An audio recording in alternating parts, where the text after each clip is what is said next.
Bonsoir à tous, les titres. Face à une montée inquiétante de la désinformation sur les réseaux sociaux, le gouvernement invité à rendre plus dynamique sa communication.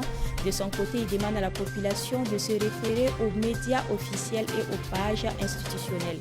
Et puis, l'Agence des travaux d'infrastructure du Burkina Faso accède aux normes internationales ISO 9001 version 2015. La présentation a été faite au chef du gouvernement. On en parle dans ce journal.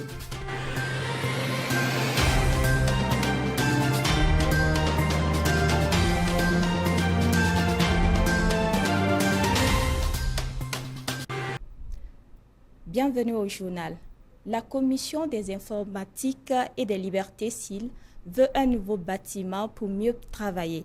Elle veut aussi que les structures publiques et privées qui collectent et traitent les données à caractère personnel se conforment à la loi en faisant leurs déclarations. Ces doléances ont été soumises au Premier ministre lors d'une audience qu'il a accordée à une délégation de la CIL conduite par sa présidente, Dr Nassa. Le résumé avec Karim Banda et Deborah Kafando. Dr Alguieta Nassa Trawina, à la tête d'une délégation de la Commission des informatiques et des libertés, a été reçu en audience par Maître Apollinaire Kilem de Tambela. Sur la table des échanges, un premier sujet qui concerne un projet de décret en cours d'élaboration. Et notamment un projet de décret portant perception des redevances qui est en cours d'élaboration et qui doit aller en conseil des ministres pour adoption.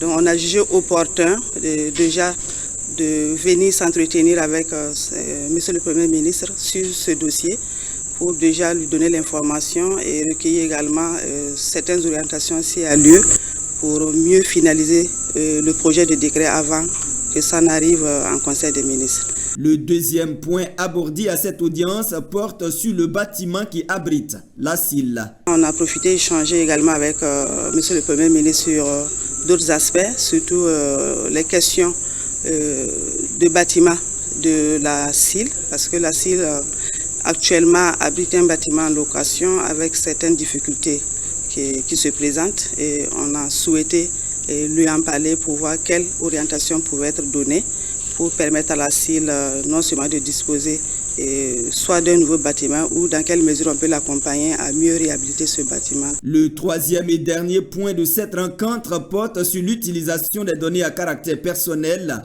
par certaines structures. Nous constatons actuellement que l'État burkinabé est engagé dans un processus de digitalisation, de dématérialisation et beaucoup de plateformes sont soit déjà conçues, soit en cours de conception.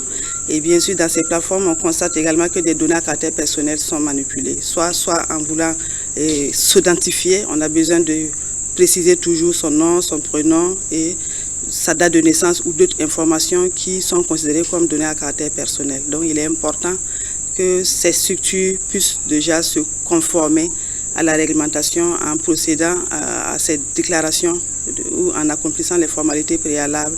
La réglementation de ce secteur permettra à la Commission des informatiques et des libertés de percevoir des recettes au profit du budget de l'État. La délégation dit être satisfaite de cette rencontre avec le Premier ministre qui promet d'étudier chaque dossier dans les moindres détails. La présidence du FASO invite ses abonnés sur les plateformes digitales à plus de vigilance et de méfiance. Des individus mal intentionnés créent de plus en plus des pages Facebook dénommées Présidence du FASO pour faire passer des fausses informations à des fins de manipulation de l'opinion. La page officielle de la présidence du FASO informe par ailleurs ses lecteurs que sa page est certifiée et est identifiable grâce au badge bleu. Elle invite les Burkinabés à lutter contre la désinformation en se référant toujours aux médias officiels et aux pages institutionnelles. La désinformation a pris de nos jours une proportion inquiétante dans notre pays. Que faut-il faire? À l'analyse de ce fléau, il faut simplement établir une relation saine avec Internet pour lutter contre les intox. C'est la réflexion que fait notre éditorialiste Chérif Koulibaly. Depuis quelques jours, notre pays fait l'objet d'insinuations mensongères sur les réseaux sociaux et sur certains médias. À l'épreuve du temps, les Burkinabés se sont rendus compte de l'énormité de cette désinformation qui vise à tromper tout simplement. Cette désinformation est diffusée dans le but de causer un préjudice grave. L'alibi de l'incident du 12 juin dernier est un rempart, une mise à l'échelle faite d'incohérences et de manipulations.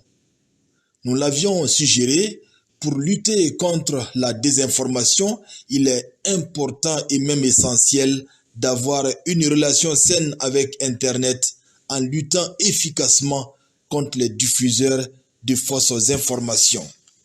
À ce stade de la vie de notre pays, il faut toujours nous rappeler de l'essentiel: la reconquête du territoire national, la paix et la sécurité.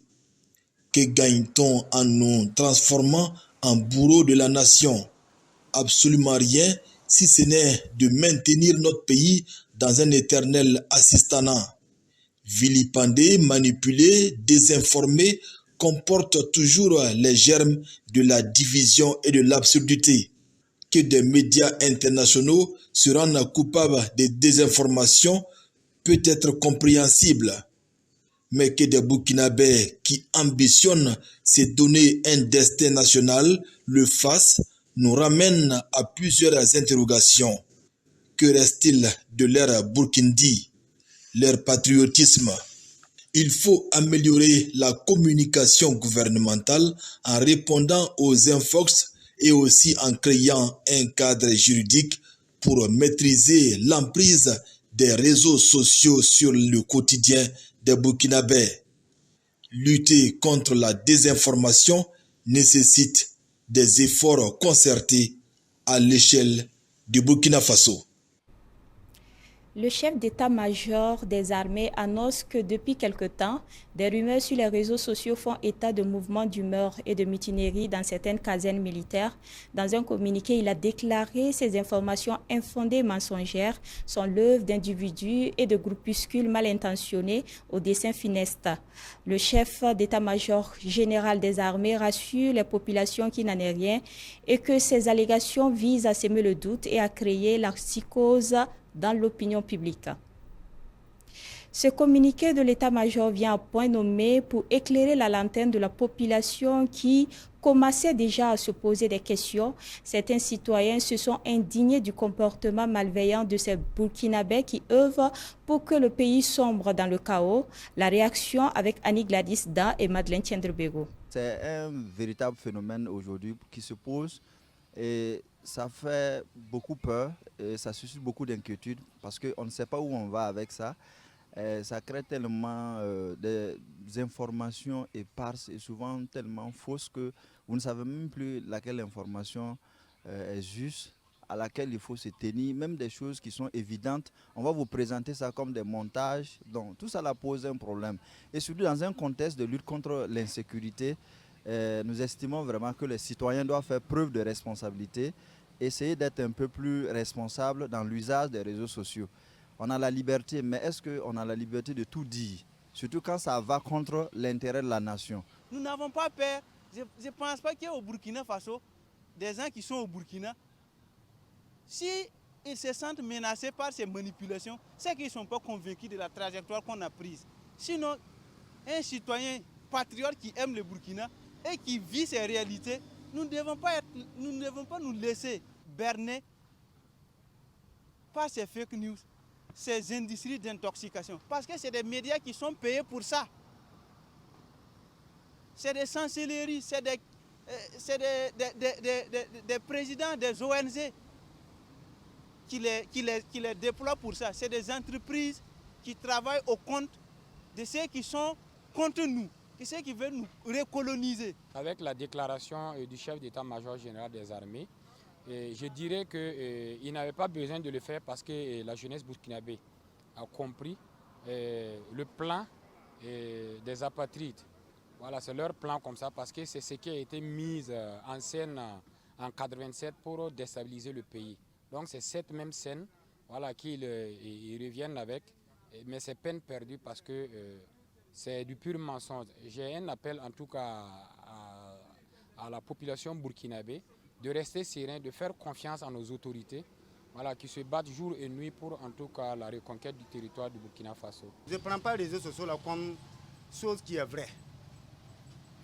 Vous comprenez, non? Donc les réseaux sociaux là, chacun peut faire ce qu'il voulait là-bas. Mais ce n'est pas ce qui sort là-bas qui est réel, quoi. Un Burkinabé là, qui est un Burkina là, hein, il ne peut pas sortir dans les réseaux sociaux, dire de n'importe quoi là-bas. À mon avis, quoi. Mais comme ça, si tu décides à parler, je ne sais pas à quoi tu veux qu'on fasse au Burkina. Donc, selon moi, je suis burkinabé. Si tu es burkinabé vraiment, donc tu sais comment tu vas faire pour libérer ton pays là. Le Conseil supérieur de la communication a suspendu hier mardi la télévision française TV5 Monde pour 6 mois avec une amende de 50 millions de francs CFA. Il est reproché aux médias des manquements à la loi dans le contenu des éditions de journal télévisé en date du 17 juin dernier. Il s'agit de l'invité du journal, le journaliste burkinabé Newton Ahmed Barry, qui a tenu des propos jugés tendancieux. L'Agence des travaux d'infrastructure du Burkina est désormais certifiée ISO 9001 version 2015, une étape importante qui marque une nouvelle ère de reconnaissance et de qualité pour cette structure étatique. La présentation de la certification a été faite en présence du chef du gouvernement, M. Apollinaire Kilem de Tambela, le compte rendu avec Baba Ayoub Diara. Le Burkina Faso est désormais accrédité pour importer son expertise à l'international dans le domaine des travaux d'infrastructure.